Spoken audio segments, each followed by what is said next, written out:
Yes, I'm here with David Solomon, the CEO, of course, of Goldman Sachs. David, thanks for taking the time. Thanks, Sarah. It's great to be here with you. So it's a huge macro week. I think we have to start there. We're going to get inflation numbers. We're going to get a Fed decision. We're going to get an ECB decision, retail sales. Are you surprised at how resilient the U.S. economy has been holding up, given the inflation shock and the rate shock and the bank failures and everything else? The U.S. economy has been incredibly resilient, and I would say that I have been surprised, over the course of the last year. I certainly predicted, given the economic tightening we've seen, a bumpier ride than we've had so far. I still think we're at an uncertain moment.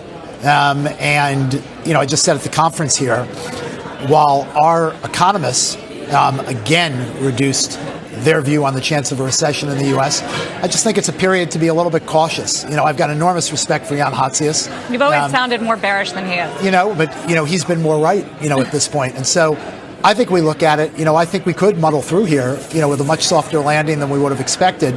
But I think if you're running a big financial institution or you're running a business at the moment, we still could have an environment where we have slow, sluggish growth and inflation a little bit more sticky. So I think you've got to be a little bit cautious. That might not be a recession, but it certainly would feel like a recession if we had an environment with 0 to 1% growth and 3.5% to 4% inflation. Last month, you were at our CNBC CEO Council, and we were on a panel together, and you were talking about how you do expect inflation to remain stickier and the Fed to keep hiking rates. Do you still feel like they have a lot more work to do? Well, I'm not referring necessarily to this week, but I do think inflation is a little bit stickier. And I do think that in the distribution of outcomes, there's a reasonable chance that rates do go higher. I'm not saying they're definitely going to go there, Sarah, but I think you've got to be prepared for that. And, what we've learned, we always think about things through a lens of risk management and being prepared. I'm not a good predictor of where interest rates will go, but I do think given what's going on, the way we've tightened economic conditions, we still have stubborn inflation, there's really a chance that rates go higher. And if they do, that probably is going to make the economic environment a little bit more challenging. So the recession comes when? If we had a recession, I don't know, the end of this year, the first half of next year, but we might not. I mean, to the point, to Jan's view, there's a reasonable chance. The consumer's been more resilient. We still have relatively full employment. Hard to have a recession with 3.5% unemployment. And so we're watching the data like everybody else, and we'll just have to see. But so far, things have been navigated reasonably well after what was obviously a very disruptive period. We had significant disruption from the pandemic, significant disruption in terms of the magnitude of fiscal stimulus, and we're now, trying to rebalance that. Sure, there have been some speed bumps, but, I think so far the economy's been more resilient than we expected. We got close to the debt ceiling. Now we're worried about all the issuance and the liquidity concerns there on top of QT. How do all these macro headwinds, primarily the volatility in rates, impact your business, investment banking and trading in particular? Well, there's no question that there's, I think our clients are a little bit more risk off right now. And we've seen that over the course of the last few months. Certainly capital markets activity has been anemic for the last 12 months or so, but that's not unusual when you change the environment and valuation so quickly. We really went after a very, very robust period in 2020 and 2021. We reset valuations in 2022. We reset capital costs, and that obviously slowed down capital markets activity significantly. I always say it takes 4 to 6 quarters to reset. We're kind of 5 quarters in. Are we seeing green shoots? We're starting to see some green shoots, and I would expect capital markets activity to pick up as we head into 2024. At the end of the day, people need capital. They can defer some of those activities, but at the end of the day, they can't postpone them indefinitely. 2024, why? What changes? What needs to happen? I just think you get to a point where people understand and accept this is the market that we're operating in. They need to drive their plans forward, and they stop wishing for the environment that they were in, and they start looking at the reality of the environment we're in now. What green shoots do you see? There's just been a little bit more equity issuance, a little bit more leverage finance activity. We're starting to see, just in terms of our shadow activity, a little bit of an increase in that shadow activity.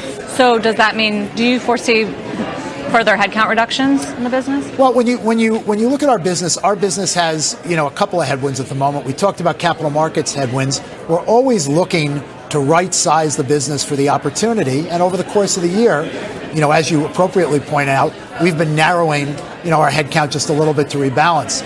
I've talked to you before, Sarah, about the fact that we run this human capital business where we always do performance reviews every year. And during the pandemic, we stopped those performance reviews. we did not stop hiring 3,000 young people every year. And so we grew our headcount pretty significantly during the period of 2019, 2020, 2021, really to meet client activity demand. Probably went a little bit too far. We've started those performance reviews again. We did some headcount work in January, doing a little bit more now.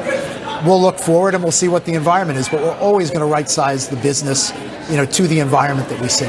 So it sounds like, yes, that's still a headwind and could come. I wanted to ask also, David, about commercial real estate. There was an article this weekend in the FT pointing out higher rate of delinquencies in the Goldman loan portfolio there. They tied it to Twitter not paying its rent in San Francisco building. But I'm curious how problematic you see this area. Well, I think there are a couple of things to think about here. First, real estate is the single largest asset class in the world.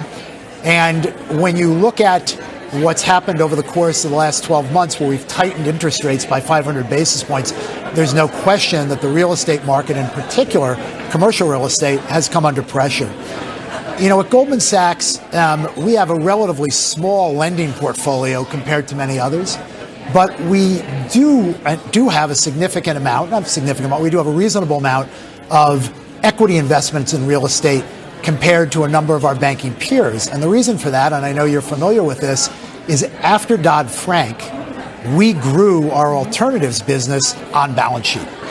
And so, real estate affects us, and we have headwinds from this in three areas. First, we do have some lending, and you'll see some impairments in the lending. That would roll through our wholesale provisioning, and you'll see some of that this quarter. Last quarter, for the real estate that we consolidate, we showed close to $400 million of impairments, and we're going to see more impairments again this quarter. And then lastly, as I said, we have some equity investments in real estate as a part of our equity portfolio that's on balance sheet. And we think that we and others are marking down those investments given the environment, this quarter and in the coming quarters. And so some of that will play through in the market. But all of this in the context of the overall size of Goldman Sachs, is manageable, but it's definitely a headwind at the moment. What about for the overall economy? Wondering how big a threat it is. What it does exactly what you would expect it to do. It constrains lending. And so, given that people have, these assets on lending balance sheets, and in fact, particularly when you look at the regional and mid-sized banking system, about 65% of commercial lending, falls, into the regional mid-sized banking system. And so in this environment, that will constrain more additional lending. That makes capital more attractive, and it crowds out, some economic activity. And that's just something that we're going to have to work through. And there'll probably be some bumps and some pain along the way for a number of participants. You're still getting a lot of questions about the consumer business, obviously, and where you are in this process of right-sizing it and taking it where you want to go. Green Sky sale, people want to know where you are in that process and how fast you're moving. Yeah, well, I think we've been pretty clear, Sarah, that we narrowed our direct-to-consumer ambitions very materially. We were running our deposit platform, which continues to be a very significant success. And we also launched through our Apple partnership an additional deposit platform, which has gone very well so far.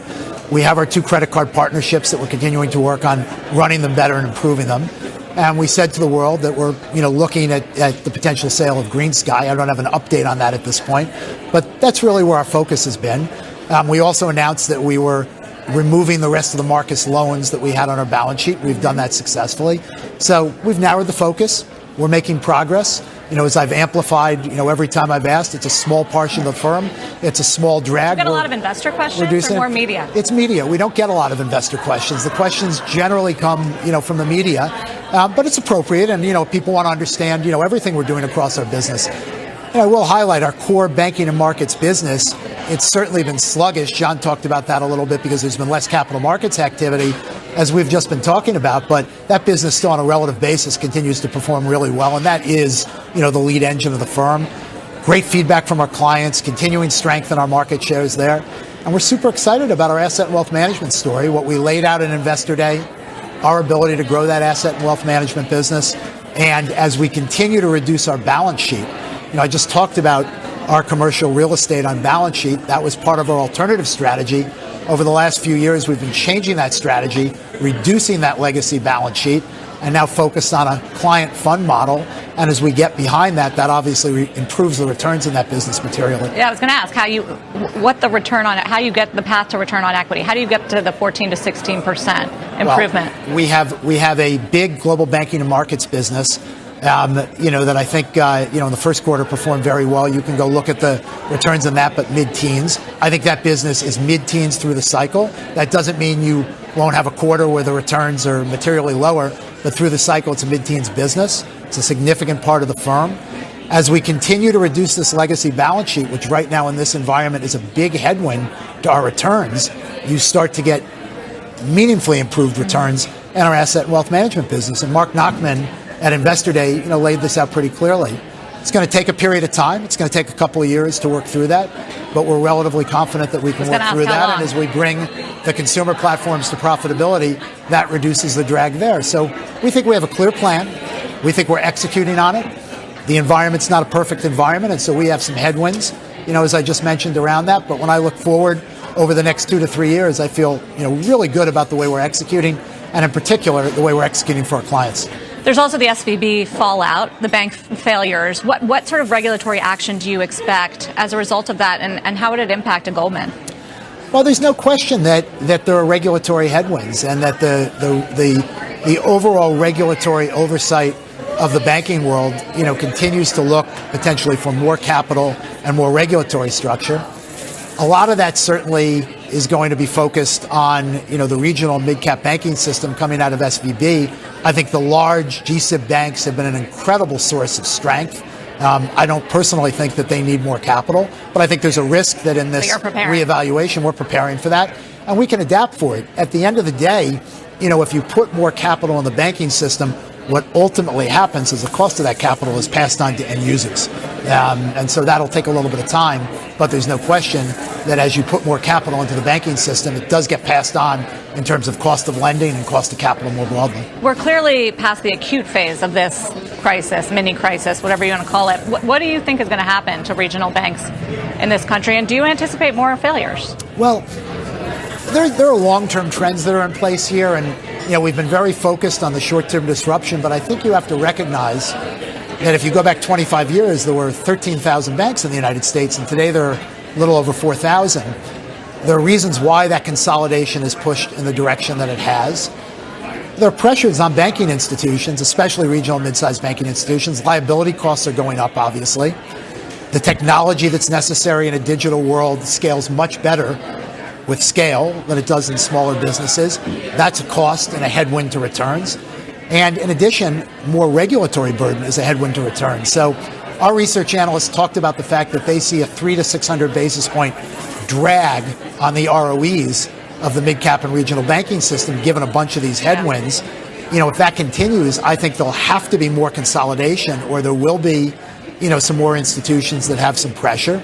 Doesn't have to mean that there's a lot of crisis around that, but I do think you have to watch that carefully. And you also have to understand that not everybody in the regulatory world or in Washington agrees that consolidation is a good thing. And so there's a healthy debate going on in Washington as to whether or not that consolidation is a good thing. It feels like there's a little bit of an opening of a window for bank mergers. On some fronts. I mean, I'm a big believer that there needs to be more banking consolidation. Are you interested in growing through acquisitions for Goldman Sachs? I think the bar for us to make a bank acquisition would be extraordinarily high. We run a business that's a slightly different business. We run a big global banking and markets business. We run a big asset and wealth management business. We're going to continue, to grow. For us to buy a big, infrastructure bank with branches and that infrastructure, that doesn't fit strategically with where we are at the moment. We're growing our private banking activities and are continuing to hire private bankers. And obviously, given some of the disruption recently, there have been some interesting opportunities for us to hire individuals in that space. And so, we're looking at that, et cetera. I'd never say never. But that's not a focus of ours at the moment. Finally, what is your focus level on AI and how to use generative AI within the firm? I mean, Goldman Sachs has used AI in its business for a long time, but these large language models and generative AI, super interesting, for us. I think the thing that we're most focused on is we have an extraordinary data set that's proprietary to Goldman Sachs, and as our ability to build models around that data set, does that allow us to serve our clients in a much more effective way? And I think the answer to that is yes. And so we're super interested in the way that technology can allow us with our proprietary data to strengthen the leading position that we have with our clients in businesses like banking and markets. We need a whole nother interview for that topic, David. But I appreciate you taking the time here today. It's my pleasure. Thanks for having me, Sarah. Right. It's good to see you always. You too. David Solomon, the CEO of Goldman Sachs. Back over to you, David, at the studio. Well, Sarah, I know you have a few more interviews as well today to come. What do you got? Yes, we're going to talk to Ray Dalio in the next hour, of course, founder of Bridgewater. He has some very strong views right now, made some headlines recently about being in the beginning of a late-stage debt crisis. He thinks about the world in years and in cycles and in history, and he's really focused on three key issues: debt, and he's not feeling better about the fact that we got a debt ceiling deal, still really worried about the long-term trajectory. He's worried about the politics and thinks about things like civil war, so we're obviously going to talk to him about that. And then, of course, the changing of the world order, U.S. and China, as someone who's been in China for decades and has good relationships over there. So Ray Dalio in the next hour. We're also going to talk to Toto Wolff, who is the CEO, team principal, and part owner of the Mercedes team of F1. And you know how obsessed I am, David, with F1. Toto's a billionaire investor, and he's got lots of thoughts on just the explosion of F1 in this country, around the world.